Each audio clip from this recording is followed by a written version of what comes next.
Hello and good evening, everyone. First off, I would like to thank the City of Cupertino for hosting us here in this beautiful community hall. And I'd like to start off with a quick land acknowledgement. The County of Santa Clara is located on the ancestral land of the Muwekma Ohlone tribe. Sounds of Spotlight wishes to continue to acknowledge the colonization and stolen land of the territory and honor the sovereignty and traditional Muwekma Ohlone tribe's land. This land provides bountiful resources and richness that the Muwekma Ohlone people stewarded for many years. We acknowledge and stay committed to the visibility of this history. In alignment with Sounds of Spotlight's commitment to racial equity, our understanding of the long-standing history and current experiences of Native and Indigenous people helps inform our current and future work through an equity lens. By being centered on equity and an understanding of the historical context, we hope to honor and make visible the past, present, and future Native nations. Hi, everyone. My name is Josh Barousse, Executive Director of Sounds of Spotlight. And first, I'd like to pass the mic to the Cupertino Community Development Manager, Ben Fu. Good evening. Thank you, Josh. Benjamin Fu here, Director of Community Development. I want to say on behalf of the city, thank you all for coming, and thank you for those who are able to join us online. And I also want to thank San Jose Spotlight for putting this together and inviting the city to participate. So it should be a good discussion tonight. We'll get a good mix of panelists here tonight, so should be lively. With that, back to you, Josh.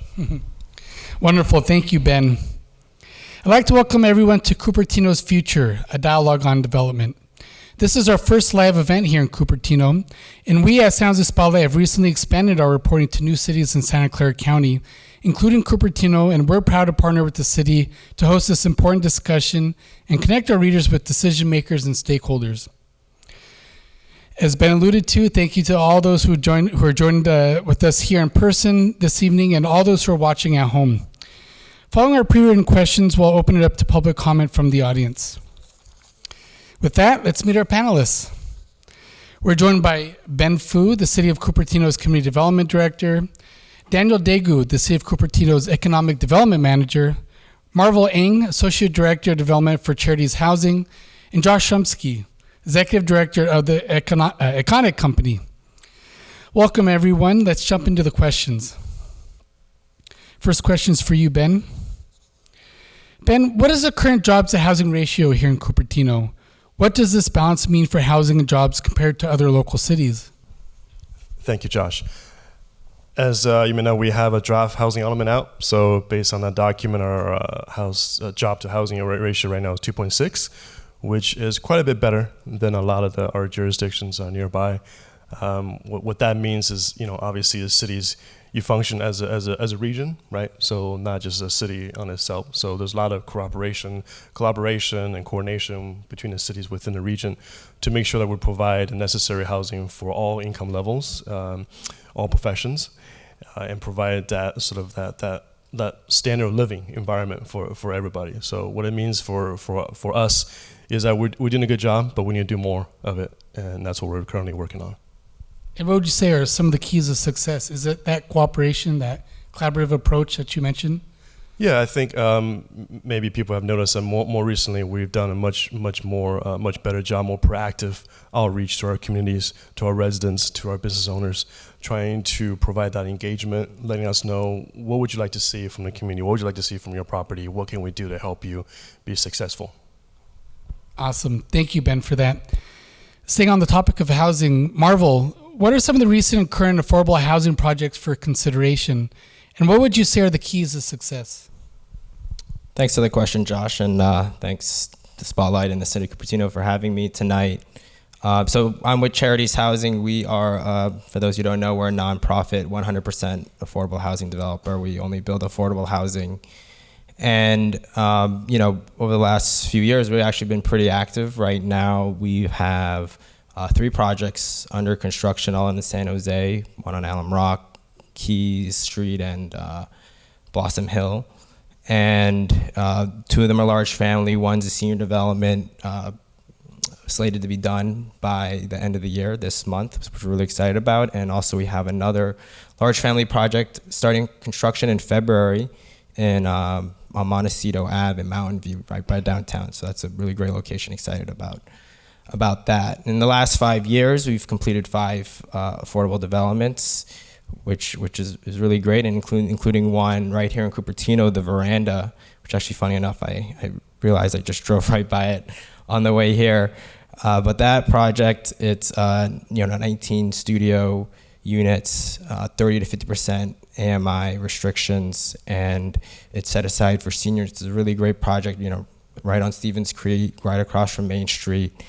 And, it's a really wonderful community there. In terms of keys to success, I guess I would hone in on really public partnerships is where it really starts for us. We really value all the public partners we work with, and working together on a common goal, collaborative, having great creative solutions to just really a difficult and complicated problem. And the Veranda is actually a great example of that, working with the city of Cupertino.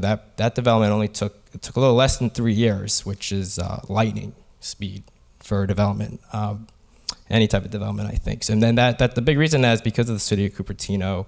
They worked with us. We had a mutual understanding, a mutual goal. From what I understood, the entitlement building permit process was smooth and collaborative. They provided a sizable financial commitment to the development along with other public entities, and it was just really a wonderful project. So that public partnerships is super important for affordable housing. It's a team sport. It requires a lot of people, a lot of entities. Yeah, it's a great story. Senior housing, development right across the street from Main Street, Cupertino. So I'd like to go back to you, Ben.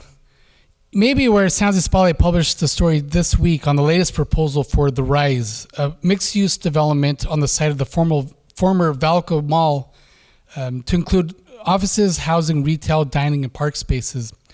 The developer modified their initial proposal. And just what is the city's next step with this update? Yeah, thank you. I think that's the project that the community is most interested in right now, right? You see a space out there wondering what's going on. So yeah, the application resubmittal came in. It was complete on Tuesday. So we're still in the process of processing it. But first step before we get to the next step is that we work hard to post as much material as we could on our website, so the public can get as much information as quickly as they can. We're also working with the applicant. There's AB 1214 that has the copyright restrictions. Sure. So we need the developer's consent. Once we receive that, we should be able to post the rest online. So the first step is making sure the material is out there as quickly as possible. Of course, everybody can come in to the city and review that. Next step really is the state law limits the city to review within 60 days. Sure. Right. And so that's our next step, is to make sure we provide adequate review of the project. Wonderful. Thank you, Ben. I know it's a long process. So this next question is for both Josh and Daniel. Both have economic development and retail background. How would you best describe the state of retail? How is this impacting local sales tax revenue here in Cupertino? And do you feel more suburban-oriented communities like Cupertino are more likely to thrive in our current economy? Josh, you want to start us off? I'd be happy to. Thank you so much. And thank you, San Jose Spotlight and City of Cupertino, for the opportunity. Econic company, retail brokerage based in the South Bay. And really, as we're looking at this question and the answer to the question, retail is thriving. And I think that when you look at this piece, it's important to dig into what is the definition of retail. Merriam-Webster would define it as the sale of commodities or goods in small quantities to an end user. Is that an accurate definition? By show of hands in the audience, who agrees with that idea? I think the answer is yes. But it goes beyond that. I think retail essentially is a business that engages with an end user. And when we think about this from a broader perspective, that means that retail, in addition to soft goods, hardware, grocery, also incorporates categories such as medical, fitness, entertainment. And a lot of that piece of it is really to understand how is that end user, how is that consumer going to be a part of this particular project or component. When you think about what makes a retailer or a property project successful, it really is that community and customer engagement. And so when you think about the collective nature of all of these items, It essentially allows for the for the consumer to engage with the property. That increases sales tax, increases sales in general, and ultimately is something that makes a project successful. Now, when we're thinking about a suburban community, since the pandemic, as we look at this process, retailers want to be where the consumers are. Consumers have historically been in the evenings and the weekends in suburban communities, and during the daytime out in urban cores. Since the pandemic, a lot of those consumers are remaining in suburban communities, and ultimately that's driven to a significant uptick in retailer demand for these trade areas. Daniel? Yeah, happy to add to that, and great points, Josh. So when you look at Cupertino, definitely has the right ingredients for retail to be successful. You have the residential population where the residents love their community and they invest in their community when it comes to retail. You have the daytime population with the jobs where they're capitalizing on all the different amenities that are available through retail during the work hours. And then, as Josh mentioned, right, you have then the evening customers who are coming into Cupertino through visitors in nearby cities or visitors from across the world. They want to experience Cupertino. They want to see what's happening in Cupertino. So those types of elements allow for retail to thrive and make retail successful in Cupertino. So that's what I would add to that question, because I think, Josh, you covered it very nicely. But just knowing that retail has all the right ingredients in Cupertino and it's thriving, and there's success opportunities for all businesses to participate in retail. Wonderful. Thank you both for answering that question. And how would you say how is this, the state of retail here locally, how is it impacting local sales tax revenue? So, yes, that's a good question. So retail does provide impact into communities, right? Not just Cupertino, but all cities. In Cupertino, I believe it's 32% of the general fund revenues that we receive. So sales tax in general are really important to communities because people are purchasing and using their dollars to invest in the community, and those dollars are then being used to provide services to the residents, which is really, really important. So sales tax and the community are all correlated together, and it's really, really important that people are investing in sales tax. Wonderful, thank you. And Josh, would you say a project like Main Street Cupertino, where it's more walkable, do you see that kind of the future of downtowns in cities that are a little more suburban in nature? I think in that instance, there was a desire to create a downtown feel and a downtown core. I think ultimately when you look at gathering places, it's really, in really any community, a downtown has historically and continues to be a place of gathering and community. And so I think when you look at these various projects and these various properties, that comes from a variety of uses, being all in the similar component. In this case, it's hotel, office, retail, and residential. But I do think that when you look at the market as a whole, downtowns are candidly more popular than they've ever been. And that is really just because there is that sense of community and gathering place, and candidly an authenticity from a wide mix of uses. Wonderful, thank you for that. So back to housing. Marvel, based on the HCD, which is California's Housing and Community Development Department, the RHNA numbers, also an acronym for Regional Housing Needs Assessment numbers, Santa Clara County is 18,000 units short of their very low and low income goals. What can South Bay cities do more in order to build more below market rate housing to meet their housing production goals? That's a great question. Thanks, Josh. Well, I think for cities, the biggest components that they can control are, in my mind, would be like the land and, financing and entitlements.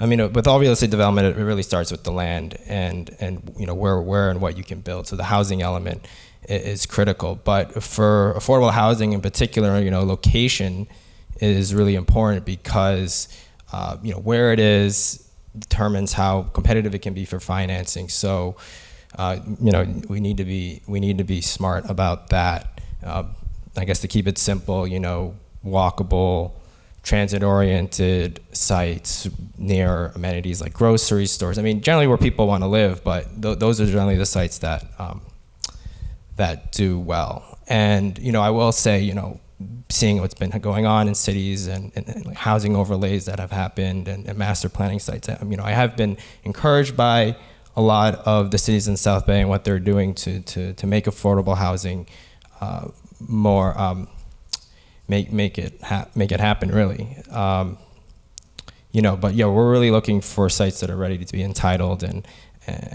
ready to go.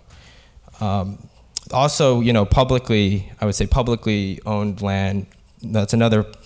I'll bring it back to public partnership. Building affordable housing on publicly owned land through RFPs sites is another great way to encourage affordable housing. It's it's pretty attractive option. And I know the city is kind of in the early stages on a site a city-owned site that I identified in Mary Ave, which is I think a really great and exciting opportunity, and we're excited for that potential partnership. In terms of financing, providing financial commitment, or having affordable housing fund is really one of the clearest ways to encourage affordable housing. I think it's pretty simple. Money speaks, I guess I would say. And entitlements, it's just, for us, it's always, it's having, I would say, having a transparent process that's transparent and, what the word, just the smoother, sorry, I'm at lost words. It can be a messy process, and knowing, even if something took a year and a half, but knowing that it took a year and a half at the start is different than thinking it takes a year and then it takes a year and a half. Year and a half is kind of long, so maybe I don't know why I use that long. That's a kind of long time, but just having a more transparent process would be really beneficial to the developers. Sure, more streamlined process in that regard. Yeah, absolutely. Yeah, wonderful. Thank you, Marvel. So, Daniel, I think we can all agree that Apple often puts Cupertino on the map. But what are some strategies that the city of Cupertino is using to support small businesses and foster entrepreneurship? Yeah, that's a very good question, Josh, and thank you for that question. So when you look at an ecosystem of a community, there are a variety of different business types, right, of all sizes, large, medium, small. And as a city, we're supporting those businesses so they can continue to provide the necessary benefits to the community, so that way the city in return can provide services to the community. So we support the large and the medium-sized businesses through various ways. Some of those ways could be through the permit facilitation process. It could be through business recruitment, retention.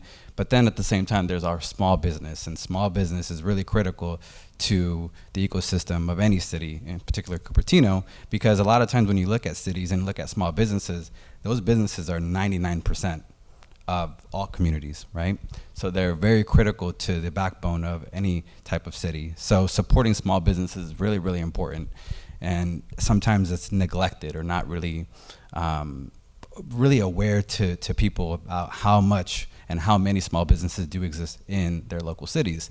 So what we're doing in Cupertino, and I want to give a shout out to our Deputy City Manager, Tina Kapoor, who has really been the leader of this initiative, and it's the Business Connect platform that's going to be launching in 2024. And this platform is really going to allow our businesses in Cupertino to have the necessary resources, the connection with other businesses, as well as communication that's going to be critical to their businesses being successful in Cupertino specifically. And you don't really see these types of platforms in other communities because it takes a lot of effort on the staff level and just a lot of investment. And so this platform is going to be really, really good for businesses, specifically the small businesses, because they lack those necessary resources, because they're focusing so much on providing the day-to-day function to the residents, to the people that are working in the community, and to other communities that are coming into Cupertino for business. So this platform is going to be very, very exciting to share as it gets ready for launch. We're working right now to create more partnerships so that the platform can be more robust, so businesses could really benefit from it. But really what it's going to allow for is coaching opportunities for businesses to connect with other businesses, to have learnings. It's going to provide resources that are available that they won't have access to or even know about, and it's all within this platform. So I won't talk too much about it because I know we don't have that much time for me to talk for another 15 minutes about it, and we have other questions. But I just want everyone to know that this platform is going to be live in 2014, and more information is going to come to the community about it. And it's going to be a significant tool for our small businesses, medium-sized businesses, and large businesses, but really the small businesses. And I'll just stop right there. Wonderful. So Business Connect, and it's great to really create that ecosystem for local small businesses for, as you said, information sharing and sharing of best practices, coaching. So we'll look forward to that coming online. So Josh, I want to come back to you. Quick question. What does it take for brick and mortar retailers to survive in today's climate? I know that you oversaw the project leasing of the Main Street Cupertino project, which is a mixed-use neighborhood which includes retail, office, and residential units. How do you recruit retailers to Main Street Cupertino? Do you feel your outreach to retailers is working? Those are some great questions. And I think that when you look at this right now from a clicks to bricks perspective, and this is kind of how we think about the process from a brick and mortar retailer versus online retailer component, 2020 caused a lot of us, the majority of us, to go online by necessity. We had to go online to get goods and services in many cases because we couldn't get out and physically get into a retailer to pick those things up. That experience was helpful, necessary, but somewhat lackluster in many ways. And I think that when you look at why people are coming back out and really engaging, with retail, in the physical sense, it's for that experience, it's for that engagement, and ultimately that drives retailers to explore brick and mortar. Retailers historically, want to be, as mentioned, where their customers are. Those customers are now out and engaging with projects and properties and ultimately, the retail format directly. But I think the other component of it is really just being top of mind. When somebody is walking around a shopping center or driving down a street and they see that retailer, they see that branding, that signage, it does keep that retailer top of mind.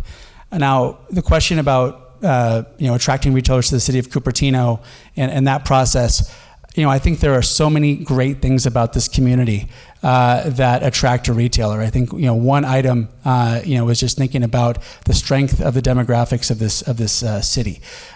When we looked at it and we were talking to retailers, one of the things they noticed is that the evening population and the daytime population was essentially even in a 3-mile ring. This is something that is not typical in many communities. Oftentimes people leave during the day, come back in the evening. In Cupertino specifically, but more broadly in the South Bay, there was a component of that element that the retailers loved to see because they knew that they could have daytime and evening density. Of course, the household incomes in the market and then ultimately the diversity of the community provides a great opportunity. But I do think that when retailers are exploring expansion in the market, whether that be locally, regionally, nationally, and whether that's a domestic or international company coming into the market, the Bay Area is always a part of that conversation. And Cupertino, the South Bay, Silicon Valley as a whole, really ranks highly in that as well. When we look at Main Street as an example, one of the things that we were able to do is bring in a lot of first-to-market retailers. So Lazy Dog was one example of that, Heidi Lau as well. Really groups that saw this community in this trade area as a place that they wanted to set up shop and that wanted to be their first location in the Bay Area. And I think that spoke very highly of this zone as well. Wow, intriguing. So would you say Cupertino has the highest, or most even ratio when it comes to, having the folks here in the city both during the day and in the evening? I wouldn't be able to speak to whether it's the highest, but I know that based on the kind of the even nature and the strength and density of the demographic, it was a core component that was a decision-making process or piece for these retailers. I think once again, when you look at how retailers are engaging with the customers today, being in an area that has suburban density, that has that residential component, and ultimately, as you look at it in today's environment, that daytime population is partly because folks are working from their residences, but they're not staying at home all day long. I don't want to stay at home all day long. I know the majority of the viewers and people, don't want to stay at home all day long. They want to go out there, whether it be to dine or to shop or to simply, experience, something new. So I think that is a key component as well. Wonderful. Thanks, Josh.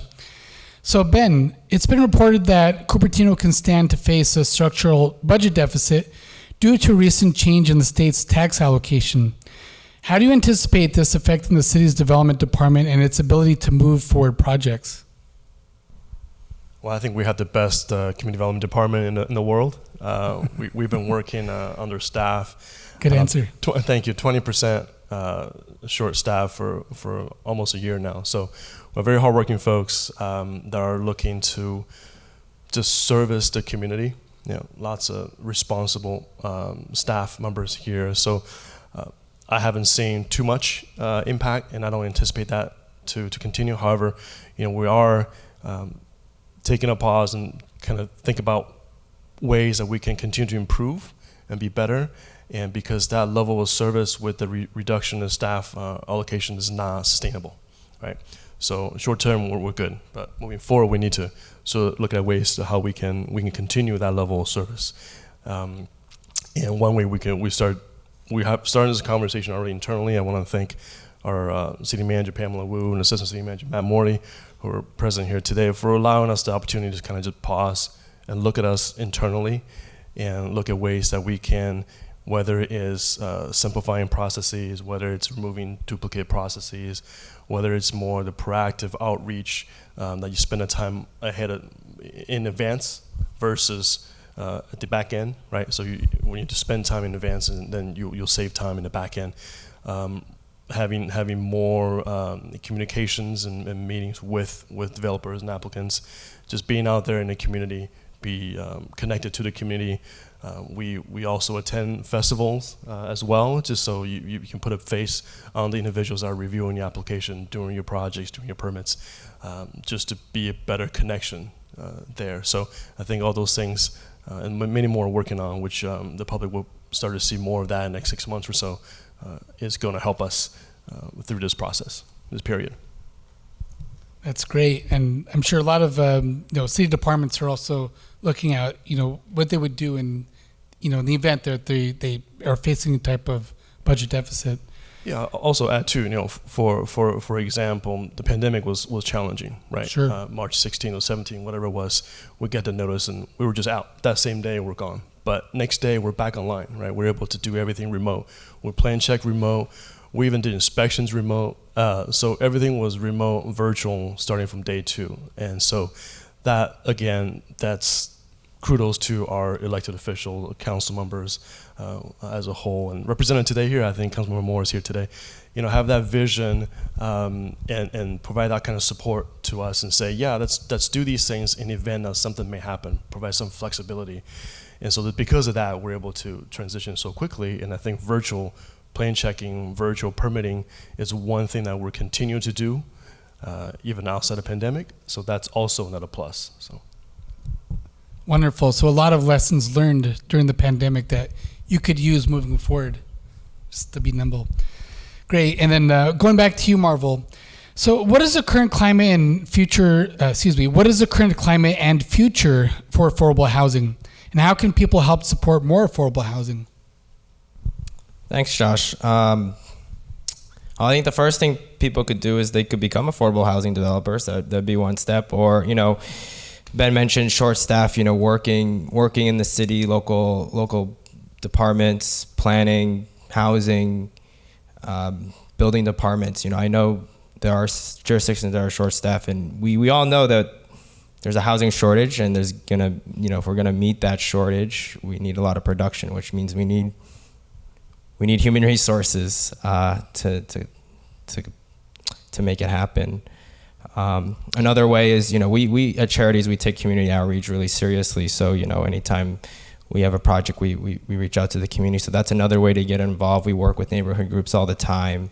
And, for our Alum Rock project, for instance, we worked with a group called Aruva, and we worked very closely with them. And I know one big thing they wanted to do on Alum Rock was to have a nice, like an arts district. So a big important part was having a public art mural, and we worked with them on that. So I'm really happy that, we're actually going to install like a 5-story art mural on our site that I think is going to be really beautiful. So things like that are ways to get involved.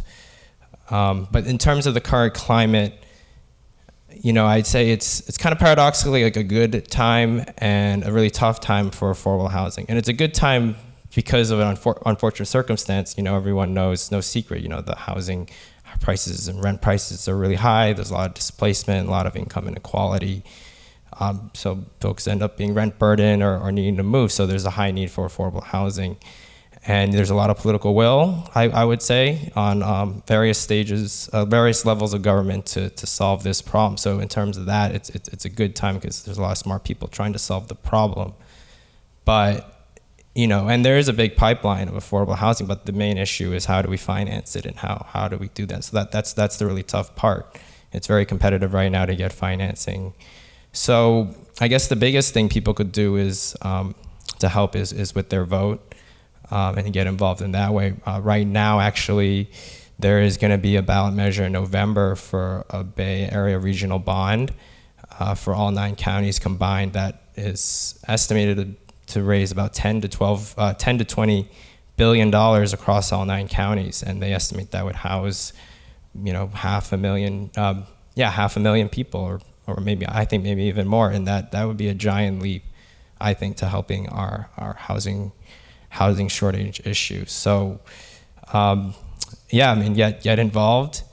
The bond would be great. Also getting involved with advocacy groups like SV at Home. They just had their holiday party this week. Actually, it was great. But becoming a member, and getting involved. Thank you, Marvel. I know Cupertino Rotary is here tonight. I know they've been pretty active in advocating for housing projects here in Cupertino. We have 3 questions left. This next one is directed to both Daniel and Ben, city staff. So as you know, development often results in new revenues for city coffers. How does investment increase new revenues for cities? And what are some ways the city is expediting the processing of permits for development projects? I can take the investment. You want to take the permit? Okay. Tag team it. We can tag team. So yeah, just in general with investment, you heard the saying probably investment creates investment, and that's typically what happens when you see investment in cities. That could be through investment with new development, which would reassess property values, that would bring new revenues in from a property tax perspective. There's sales tax perspective. There's hotel, also known as TOT tax. So there's a bunch of different ways to generate revenue and increase revenues through investments, and so that's kind of the one kind of thing to keep in mind when you think about investments and how it can benefit communities. Ben, do you want to take the permit? Sure, happy to. So, permit process, I think that's twofold. We have the external solution and the internal solution. I think the internal solution really credit the city manager's office for the collaboration and the leadership in getting department heads together, and also key managers in different departments to talk about development projects, big, medium, small size, and figure out and talk about issues and hurdles that we can get through, review some key topics. Through that exercise, we can sort of flesh out some concerns and be able to connect with the applicant, so we can avoid any miscommunication, misunderstanding. So that is a big portion on the internal set of things that probably doesn't necessarily see. What that does, it turns into more external, right? So on the external side, we're also looking at currently evaluating the project review process, preliminary review discussions. How can we strengthen those processes so that will offer as much clarity as Marvel had talked about, as much clarity to developers as possible, as early as possible, so there are no surprises at the back end. There's no surprise in the process, and the process can go much clearer, smoother, and quicker. So that's what we're doing sort of on the external side of things to help with the processes. Can I add a little bit to that internal piece of mechanism that we're doing at Cupertino? And it's really exciting to kind of share. So we're meeting like on a monthly basis, and during that monthly meeting, we'll have opportunities to really dive into a variety of different projects that are occurring in the city to kind of look at pain points or pinpoints and to kind of see where there can be collaboration by the various departments to work through some of the permits that are occurring. And then we have our community development department, we have city manager's office. We'll meet on a weekly basis as well, and and Public Works, and we'll also talk about projects at a little bit more of a granular level to see how we can kind of push things forward, so to keep the continuity going. So when we're meeting on the weekly and the monthly, it's really allowing for a lot of collaboration, and those are unique types of approaches that you're seeing in Cupertino that you don't always see in other municipalities. A lot of us at the city level have worked in other places, and those types of infrastructure is not always set up for success. And so, yeah, kudos to the city manager's office for definitely leading those initiatives to allow for city staff to be successful through the permitting processes and the permit processes for our local businesses. And it benefits the big, the mid-sized, and the small business as well, as you mentioned earlier. So a lot of those weekly conversations are geared towards the small business. How can we get them more involved? And so we're these two processes that we're talking about, really it's intended for all businesses. So it's not just a big or just a small. Right. Everybody's included in that process. So. It's great. It's great to hear that a lot of departments are working collaboratively and really just making sure they all have great communication throughout these processes. So another question for you both, including Josh. So do you have any advice for a business looking to expand into the city of Cupertino? And what are some effective strategies to attract employers to the community? Well, I'll go first. Just call me, right? I think the first thing is contact the city. You may not know who to contact. Just pick a number, pick a name, just call, right? So we'll make sure it gets to the right person. As an example, at the mayor's morning chat this week, we received a comment from a resident with a concern and a question. I didn't know the answer. So I said, I'm sorry, I don't know, but let me get back to you and see what we can find out. Very quickly talked to another staff, and we're able to return a phone call the same day to the resident and to find out more about what she wanted to discuss. We communicate that.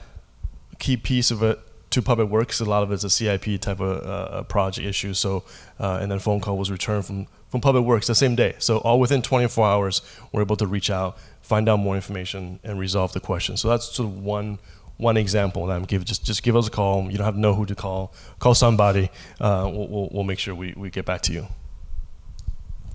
Yeah, I think that's actually one of the things I was going to say is ultimately, this is not just a economic development department and a community development department.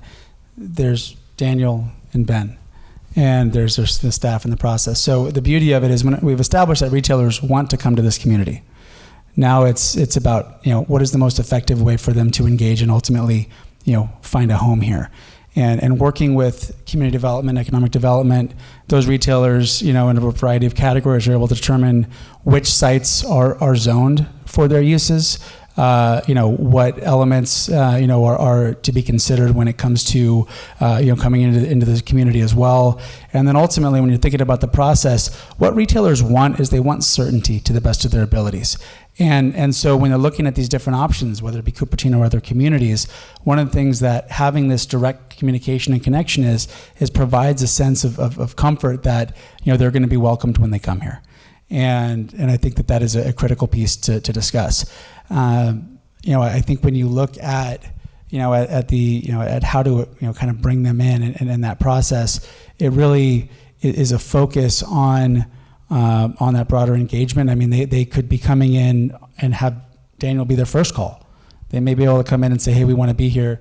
They may be coming in through a broker such as myself. They may be coming in, on their own and just exploring the component. But having that, open communication and that access is really important. And in the 11 years I've been working with this city, I found that to be consistently there. Yeah, I'll just add, well put, Ben and Josh. I just would like to make a friendly amendment to my colleague on the right, Ben. If I could just say maybe before they contact you, they contact me. And then we'll get in contact with you. No, I'm just joking. No, but well points, contacting city staff. As staff, we're here to support our community because there's value that it brings to the community. And so we're here to do that. And so just reach out to staff, and we're here to help, and we're here to make everyone's life easier. Because at the end of the day, the community will benefit from our assistance. What other city you going to find when city staff's fighting for you to contact us first? So, but call him first, yeah. Right, yeah. What other city do you see that? Well, wonderful. Thank you all again for participating tonight. This last question is for all of our panelists. What is the one word you would use to describe the Cupertino community in the next 5 to 10 years? We can start with you, Marvel, and work our way down. I always hate those types of questions. I'll go with vibrant, and maybe a little bit more affordable. How about that? Good answer. So this is a good question. I don't know if I have one. I think I have three. So I have to use the city's tagline on this one, but it's education, innovation, and collaboration. Thank you, Daniel. Josh? I would use the word opportunity. And I think that that's something, as you look at, both from a retailer perspective or a business perspective, coming into the market and understanding the strength of this community, but also from, the engagement and the commitment of the city, having an event today, also being up here and speaking to the community, I think is incredibly apparent. Well said. Thanks, Josh. And last, Ben? The problem going last is that all the words are taken and someone took three of them. But I don't know why I say dazzling, because the way I see it is there's a lot of stuff going on here, whether we see it today or not. But the future is bright, economics or not. And I think 5-10 years we'll look back and just be marveled at how things have evolved for the better, right? So it's going to be wonderful. Dazzling. Great word. Thank you, Ben. And thank you to all of our panelists this evening. So that wraps up our panel discussion. We'll now open it up to the audience for public comment. If you have a question or comment, please raise your hand and a team member will come by with a microphone. We have a few here. Do you want to start? Maybe with Priya. Thank you. Hi, I have a funny comment. I have 2 teenagers. One of them just texted me saying he wants to go to BJ's. So I believe you, and my other, she's a daughter, and they both go to Cupertino High. So is there a reason Main Street is located opposite Cupertino High? Because both my kids are one of them is always at Main Street and the other one wants to go to BJ. So I believe you when you say daytime and evening time, consistent traffic. So that was a comment. But the question I had was, has there been research to figure out who constitutes the daytime traffic and who constitutes the evening? Is it students and visitors or employees of the offices at daytime and mostly residents or out-of-towners in the evenings? Or is it mostly Cupertino driven? So interesting mix. I think that there's data out there. We can pull reports that are, Placer AI is one of the companies that does a lot of this work based on cell phone data. I think, pre-pandemic, a lot of the influx of daytime was from an office and employee perspective. And I think that was something that we saw as a really important piece for the retailers in the market, because there was a strong propensity to spend on lunches and on kind of experience component there. I think post-pandemic, now that we're out and kind of back in the world here, I think those employees oftentimes at daytime is folks that candidly are either coming in for some of these larger businesses or are working from home. And I think based on kind of the general nature of tech in this market, the work from home piece is also a key component that is driving a lot of the demand for folks to go into more suburban communities.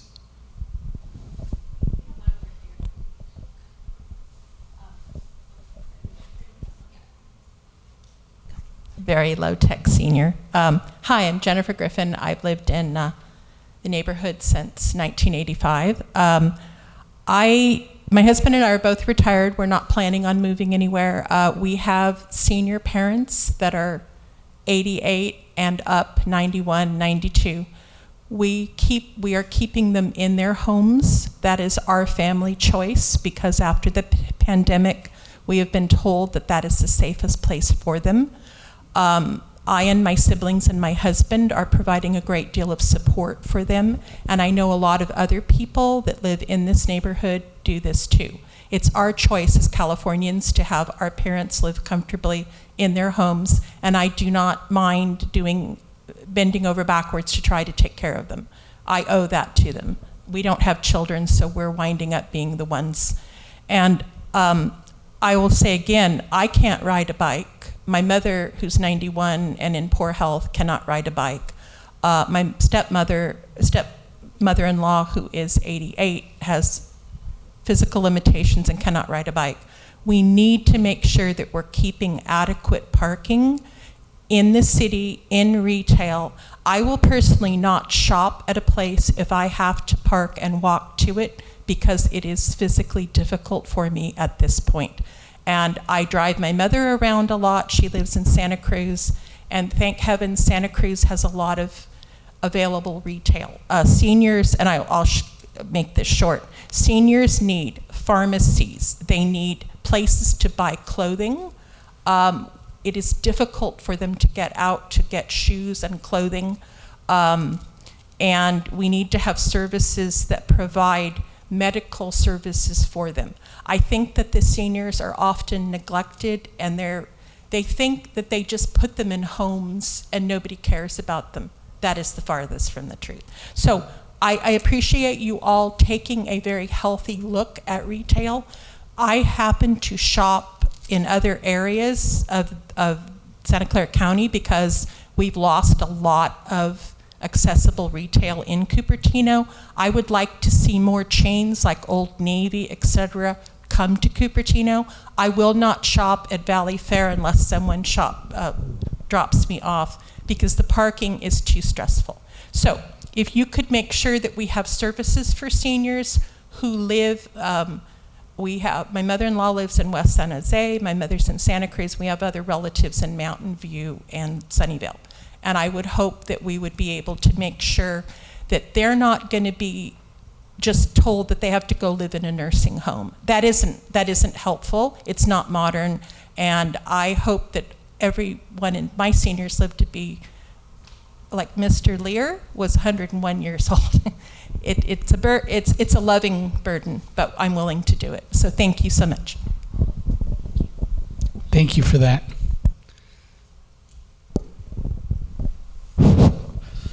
I have a question about the small businesses and the support of small businesses, so I think it's for Daniel. We just moved here from Los Angeles. I have a small business, but it's a nonprofit, and you didn't mention anything about nonprofits. Do you also support nonprofits? And I mean, we need to make contacts with both profits and nonprofit organizations.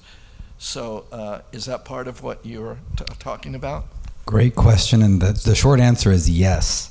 Nonprofits would also be eligible, and all businesses are going to be able to participate in the platforms, including nonprofits, so yes. Excellent. Hi. Two questions for you. When do you expect the housing element to be approved so that housing projects can move forward, rezoning can take place, and so forth? Second question is, if Valco goes forward per the new project, is this an SB 35 application, something entitled under state law? Is there any room for negotiation? And how much of that $30 million annual budget hole could taxes eventually produce?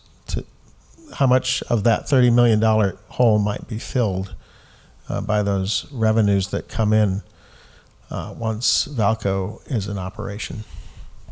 Yeah, I can take the bulk of that. So housing element, as we had communicated to the council, to our leadership and the public, we anticipate to have that done around spring 2024.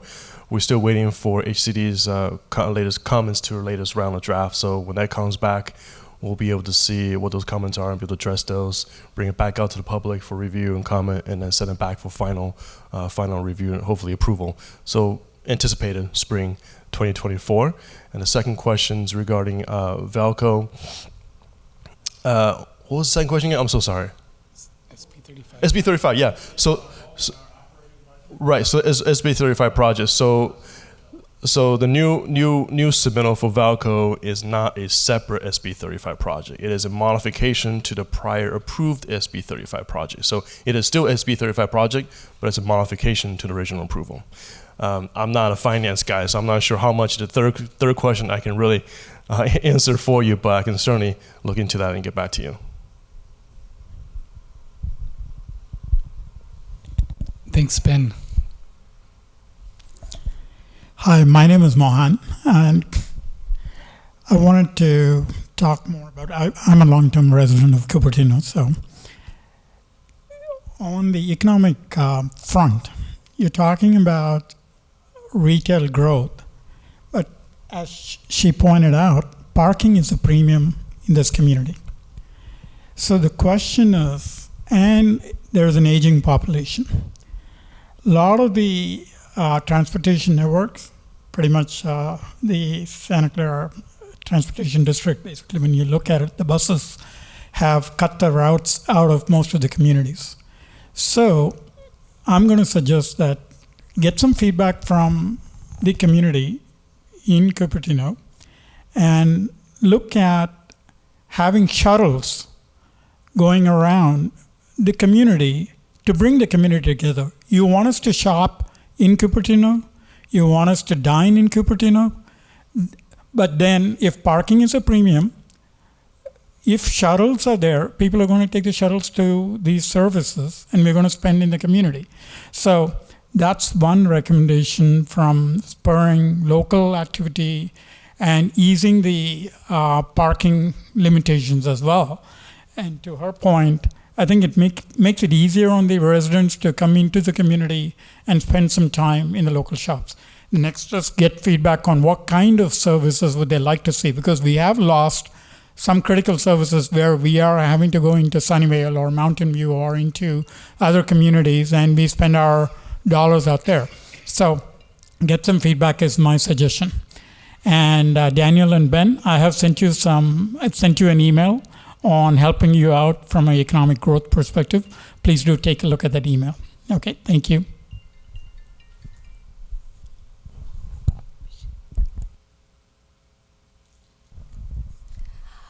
Hi, my name is Jean Bedourde, and I happen to produce an email newsletter called Cupertino Matters, which covers the civic processes that are going on, the civic meetings. I would like to make a pitch for senior-friendly housing. As we have mentioned, we are an aging community. And we need to be thinking in terms of the fact that by 2030, there's going to be more seniors in this community than there are, well, actually in Santa Clara County, more seniors than youth. It's going to happen even faster here at Cupertino. Now, I can't tell you how many friends I've talked to where I've said, have you considered moving from your big family house to housing that is more suitable? Single level, no maintenance, close to the services that you need. And they said, oh yeah, definitely. But I want to stay in the community and I want to stay with my medical providers. Now, these are not, nursing homes. These are not, assisted living. This is just concentrating some senior housing so that they can access services more easily. Can you walk to get your physical therapy? Can you walk to dialysis? Can you walk to the pharmacy? Or use a scooter, whatever, type of thing. So we need to be thinking of the structure of the city and concentrating. Now, we're making some good progress at the Oaks, which is actually becoming sort of a nice center, and I've been following the construction there very closely. But we need more of that. Thank you. Thank you, Jean. Oh, one more question there. So just a response to the gentleman in front of me here, and I'd like to really compliment the city for instituting Silicon Valley Hopper, right? It was called VIA originally.